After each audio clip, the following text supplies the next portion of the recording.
નમસ્તે ભારત. હું વિશાલ કાસુંદ્રા બી કિશન પરિવારમાંથી, અને આજે આપણે આવીએ છીએ મોરબીની નજીક નસીદપર ગામે જયેશભાઈ ભોરણિયાના ખેતર ઉપર, એના ફાર્મ ઉપર. આપણે આજે જોઈએ છીએ કે બાંબુ, એને અલગ અલગ વેરાયટીના 6 વેરાયટીના બાંબુ આવેલા છે. તો 6માંથી અલગ અલગ વેરાયટીના બાંબુનો ગ્રોથ કેવો છે.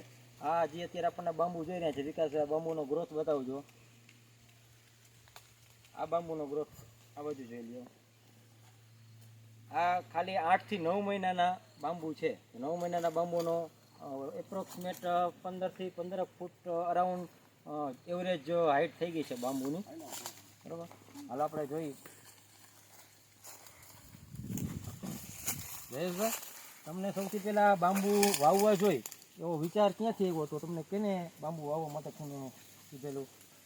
આપણે મોરબીમાં બી કિસાન ઓફિસ છે, ચિરાગભાઈની બધા છે, એમાં આખી ટીમ કામ કરે છે. એ બધાએ સજેસ્ટ કર્યું કે બાંબુ તમે વાવો એમ. એટલે પછી વિચાર કર્યો ને પછી વાવ્યા છે. 9 મહિનાના બધા થયા છે.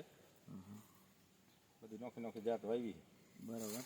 અને બાંબુ માટે માવજત માટે થઈ અને બીજા ક્રોપ કરતાં બાંબુ તમને કેમ વધારે સારું લાગ્યું? બાંબુમાં બાય પ્રોડક્ટ ઘણી છે, બરાબર, અને એમાંથી ઘણી જાતના આવકના સ્ત્રોત છે અને ઓછી મહેનત હાવ બિલકુલ. એટલે વધારે એ ચૂઝ કર્યું અમે. બરાબર છે.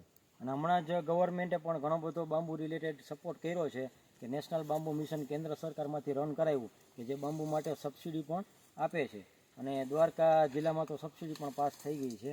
તો એના સિવાય બીજા બાંબુના મોરબીની નજીકના વિસ્તારવાળા માટે તો ખાસ એક સારામાં સારો સ્ત્રોત એ છે કે પાર્ટિકલ બોર્ડ. મોરબીની અંદર જ 12થી વધારે પાર્ટિકલ બોર્ડની ઇન્ડસ્ટ્રી છે કે જે અત્યારે આપણે એમાં લાઈવ ડેમો પણ આપણે એના લઈ ચૂક્યા છીએ. આપણે ભાઈ જયેશભાઈ, આપણે બાંબુની 2 ગાડી એમપીથી મગાવી અને અહીંયા ડેમો માટે આપણે આપી હતી પીપળિયા 4 રસ્તા પાસે છે એ કારખાનામાં, પાર્ટિકલ બોર્ડના ફેક્ટરીમાં.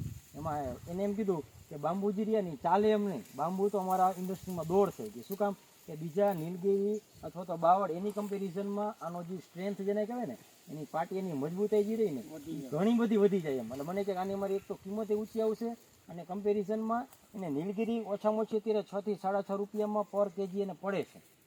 અને જ્યારે આપણે બાંબુના ખાલી 2.5 થી 3 રૂપિયાની ગણતરીમાં હાલીએ ને, તો 2.5 થી 3 રૂપિયા આપણે એને આપી તેની કોસ્ટે નીચી જાય અને ખેડૂતની ઇન્કમ પણ ડબલ નહીં ત્રબલ થઈ જાય અને ક્વોલિટી સારી અને ક્વોલિટી એની બહુ સારી મળે છે. આ આપણે લાઈવ ડેમો કરી ચૂક્યા છીએ, બરાબર. એ સિવાય બીજું તમે પાણી કેટલા દિવસે આપો છો? પાણી શરૂઆતમાં 3-4 દિવસે ચાલુ કરવું પડે, બરાબર. પછી જેમ જેમ ગ્રોથ થતો જાય એમ પછી 10 દિવસ 12 દિવસ કરો તો ચાલે. બરાબર, 10-12 દિવસે પણ આપે. અને જમીન તો તમારી કાળી ને સારી જમીન હતી, પણ ખારી જમીન હોય તો એમાં પણ બાંબુનો જમીન ગમે એવી મેટવાળી હોય, ખારી હોય, ગમે એવી જમીનમાં બાંબુ થાય છે. અને ઓછા ગ્રોથ થાય પણ થાય બધું. જ્યાં કાંઈ ન થાય અહીંયા બાંબુ થાય. બરાબર છે. જ્યાં કાંઈ ન થાય અહીંયા પણ બાંબુ થાય. એટલે જ્યાં ઘાસ થાય ને અહીંયા વાંસ થાય, આવી એક કહેવત છે. એટલે ઘાસ તો આપણને ખબર જ છે કે શેડાપારી ગમે અહીંયા ઉગી જતું હોય, તો અહીંયા પણ વાંસ એરિયા એ ગમે એવી જમીનમાં થઈ જ જાય છે. અને મેં આ બાંબુનો એક ડેમો જ બનાવ્યો છે કે જે બીજા ખેડૂત જોઈ શકે આમાંથી કઈ રીતે કેવી રીતે કરવું એમ.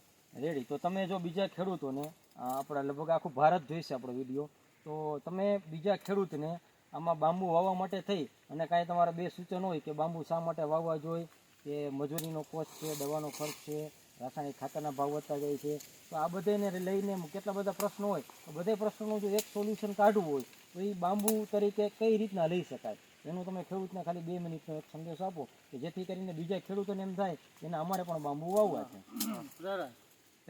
અત્યારે તો શું છે કે આ બાંબુ એક નવી આઈટમ છે કે જેને કાંઈ બાંબુ વિશે કોઈને ખબર નથી, બરાબર. ગવર્મેન્ટ અત્યારે આમાં બહુ પ્રોત્સાહિત થઈ છે અને ખેડૂતને આગ્રહ કરે કે તમે બાંબુ વાવો. પણ બાંબુની જેમ જેમ એનો યુઝ કેવી રીતે થાય છે, એનું વેચાણ કેવી રીતે થાય, બધા સોર્સ બધા મળશે ને એટલે પછી આ શક્ય થશે. લગભગ ગામ બધે વવાશે.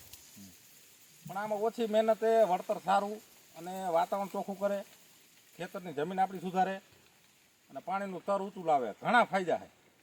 કાંઈ ન થાય, પોલ્યુશન તો ઘટશે. આપણા સમાજમાં પોલ્યુશન દુનિયાનું થાય, એમાં મોરબીમાં તો ખાસ સિરામિકની ફેક્ટરી આવતા. એટલે એક આનો વીક પોઈન્ટ એક નથી, બધા પોઝિટિવ જ છે. બરોબર છે. આવકથી માંડી બધી રીતે એમ વાયબલ. એટલે જયેશભાઈનું કહેવાનું ટૂંકમાં એમ થયું કે આમાં એક પણ વસ્તુ એવી નથી કે જે તમને ઉપયોગમાં ન આવે. એના વાંસ તો કટિંગ તેની પાર્ટિકલ બોર્ડમાં સીએનજીમાં ઇથેનોલ પ્લાન્ટ બનાવવા માટે, અગરબત્તી ઇન્ડસ્ટ્રીમાં, પેપર ઇન્ડસ્ટ્રીમાં, કાપડ ઉદ્યોગમાં બાંબુમાંથી કાપડ પણ બને છે. તો આ બધી ફેક્ટરીમાં આટલો બધો વિશાળ પાયે અને